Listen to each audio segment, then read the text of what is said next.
Yellowstone Café.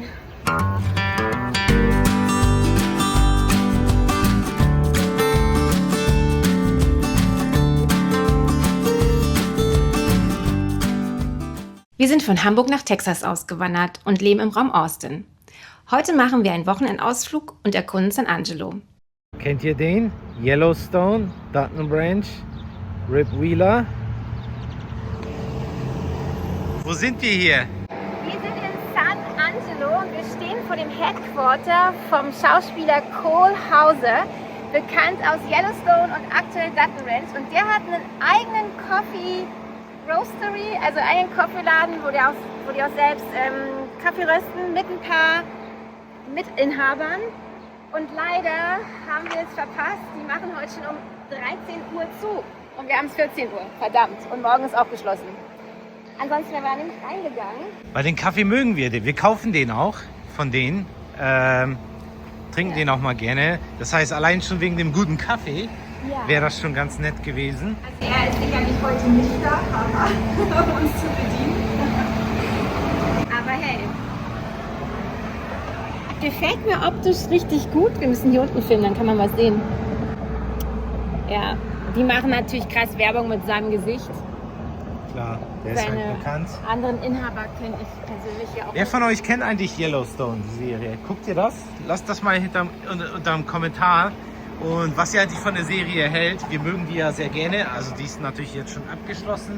Aber es gibt ja jetzt den Spin-off Dutton Ranch. In Texas spielt das Ganze. PS, faire Preise, ist gar nicht so teuer. Der Cappuccino nur $2,50 der Kleine. Das ist voll guter Preis. Das ist hier in den USA ziemlich gut. Und voll cool gemacht, als würde man an so einer alten Tankstelle durchfahren. Bei über 40 Grad im Schatten ist das im Sommer auf jeden Fall auch notwendig, um seinen Kaffee hier zu holen. Und coole Farben.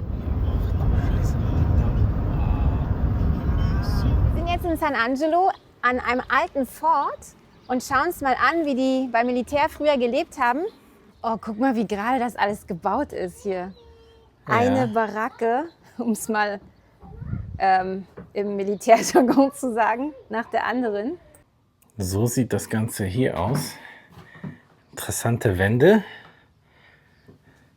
Den ganzen Lehm. Hier wieder so eine Öllampe. Ja, so ziemlich spartanisch. Das Bett, Holzbretter mit so einer, eher Pseudomatratze, ne? Also und beispielhaft, was die alles so bei sich hatten. Pfeil und Bogen an der Wand. Und Ofen in der Mitte natürlich. Ursprünglich gebaut 1871. Wir hatten vorher natürlich so ein bisschen recherchiert gehabt. Das soll, glaube ich, noch die am größten erhaltene Anlage sein in dieser Form. Das Coole ist, in der Baracke haben die gerade alles für eine Graduation Party vorbereitet. Ach, okay. Bethany, glaube ich, ist es.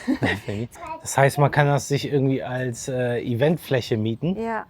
Das ist ja interessant. Ja. Aber Graduation Schule wahrscheinlich oder so, ne? Ja, ich glaube hier. Ah ja, genau, hier Graduation Party. Guckt euch mal an, was die auch schon im 19. Jahrhundert hatten. Plastikteller. DJ-Pult hatten die auch schon. Ja. Das heißt, die sind hier echt für komplett ausgestattet. Oh ja. Ja, uns ist eben gerade aufgefallen, dass da überall draußen auf den nicht festen Gehwegen überall Feuerameisen sind. Das heißt, da muss man echt aufpassen, wo man hintritt. So, da ist nämlich so ein Bau. Ich will jetzt hier nicht zu lange auf einer Stelle stehen. Aber da sind massenweise von diesen Viechern. Und das sieht einfach total unscheinbar aus, wenn man hier über dieses Feld, Wiese läuft. Und die sind halt hier überall. Ja, das ist halt ganz komisch, dass man irgendwie außen drumherum an der ganzen Anlage gibt es irgendwie Parkplätze und gar keine Schilder. Und das ist auch nicht irgendwie umzäunt, sondern da gibt es auch Eingänge einfach mitten durch. Das heißt, das ist nicht irgendwie eine geschlossene Anlage, wo man dann irgendwie eine Eintrittskarte braucht, sondern das ist einfach kostenlos. Und das würde ich dann mal schätzen, das ist wahrscheinlich dann staatlich betrieben, weil staatlich betriebene Museen und solche kulturellen Städten sind meistens kostenlos in den USA. Okay, wir haben die Ameisen überlebt und sind jetzt an dieses kleine Gebäude gekommen. Ja, das war hier wirklich Schule und Kapelle. Welcome to Frontier School. 1879. Ja, ihr kriegt hier wirklich so eine Museumstour im Stile von Stadtbewohner. Ja. Der macht das ja gern. Wir sind da leider nicht so, wir haben nicht die Geduld, um uns 2 Stunden so eine Anlage anzuschauen, abzufilmen. Oh doch, die Geduld haben wir. Wir haben aber nicht das Kind aktuell dazu. Ja, die 3. Person im Bunde hat nicht die Geduld für sowas. Deswegen kriegt ihr natürlich eher nur so ein paar Highlights zu sehen von uns. Übrigens schöne Grüße an den Stadtbewohner. Den haben wir in Austin auf der Messe getroffen und kennengelernt. Haben eine Messe zum Thema Overlanding, Camping und so weiter. Sehr sympathischer Typ. Mhm. Genau, wir sind raus aus dem hier. Hier geht's weiter. Das sieht jetzt aus, als kommen wir in den Teil, wo die Leute, die ein bisschen was zu sagen hatten, gewohnt Offiziere haben. Oder... Genau. Naja, auf der Seite waren ja auch die ganzen, nennen wir das mal Fachgebäude. Nicht Wohnbereich, sondern halt Krankenhaus, Post und so weiter, Verwaltung, während diese Baracken drüben die Wohnquartiere waren. Und ich weiß, wir haben mal irgendeinen Film oder eine Serie geguckt und da ging es auch ein bisschen um so ein Thema. Ich glaube, das war unsere Vorgeschichte von Yellowstone. Und das erinnert mich voll hier dran. Vielleicht haben die das hier gedreht. Ja, genau, Quartier für Offiziere. Nummer 9. Dann deswegen, da haben wir schon richtig erraten gehabt, dass das hier so die besseren Behausungen sind. Aber schon ein cooler Baustil, auch so viele Fenster. Ja, die haben schon mit Stein gebaut, ne? Also so viel zum Thema Klischee, alles hier nur so aus Holz. Im Hotel eingecheckt. So sieht das Ganze aus. Ja, ich glaube, man kann ein bisschen sehen, dass wir in Texas wohnen. Cowboy Boots mit dem Kofferraum. Koffer habe ich schon geholt, aber so zur Info. So sieht das Ganze von draußen aus, das Hotel. Und wir wohnen da oben. Das heißt, das war mal früher einfach ein simples Motel, was dann in ein vernünftiges Hotel umgebaut wurde.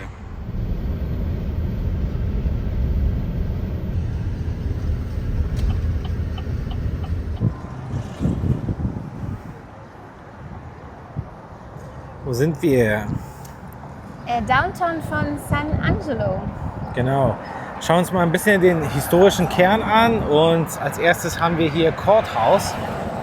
Schon echt groß, habe ich jetzt nicht erwartet. Ja, also ich frage mich... Aber es ist für das ganze County, scheint wohl hier Hauptstadt zu sein, deswegen gucken wir mal. Wir haben in ein paar Tagen Memorial Day, deswegen haben die hier Schilder zu den gefallenen Soldaten in verschiedenen Kriegen und Einsätzen. Tom Green County Courthouse. So heißt das County hier, in dem San Angelo liegt. Ja, hier sehen wir, das Ganze wurde benannt nach einem General aus der Konföderation, Tom Green.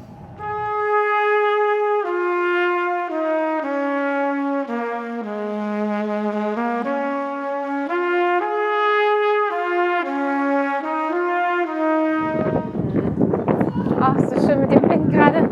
Wir haben es nämlich so gegen 17 Uhr und es sind immer noch 29 Grad. Also sehr vieles sieht hier aus wie Leerstand. Wir sind auch schon an ein paar Gebäuden vorbeigelaufen. Da war auch wirklich beschrieben, dass man das mieten kann. So, was ist dein erster Eindruck von San Angelo? Also es ist heiß. Es ist heiß, ja. Es ist Texas auf jeden Fall. Also man merkt, es ist anders hier als das, was wir bisher gesehen haben, finde ich.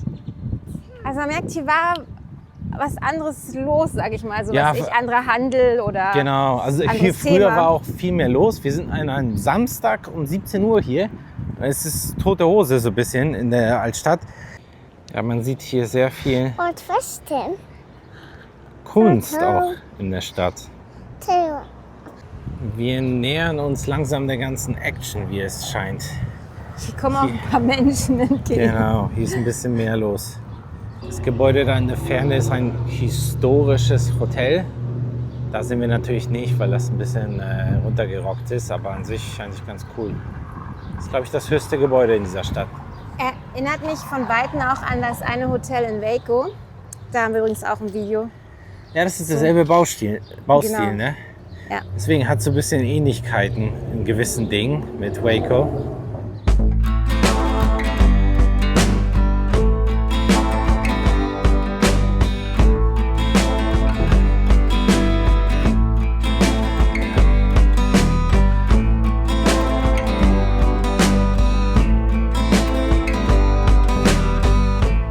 Ja, irgendwie habe ich das Gefühl, diese Stadt wird gentrifiziert, als würden hier ganz viele neue Cafés, Restaurants, Bars, Kaffeeläden aufploppen. Also an sich wirkt die Stadt echt cool. Also die haben hier schöne Häuser, Fassaden, scheint wohl auch irgendwie Geschäfte und Restaurants drin zu sein.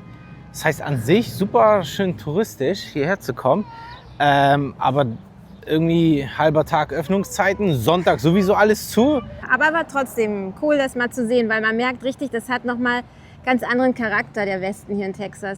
Einen Laden habe ich gefunden, der offen ist, Tattoo-Studio. Für uns war San Angelo noch einmal ein ganz anderes Texas. Nicht so groß und belebt wie Austin, dafür mit viel Geschichte, echtem Westerngefühl und dieser unglaublich beeindruckenden weiten Landschaft. Würdet ihr San Angelo besuchen oder ist euch da zu wenig los? Schreibt es uns mal in die Kommentare und wenn ihr mehr von unserem Alltag und unseren Ausflügen in Texas sehen wollt, dann abonniert Biggie in Texas.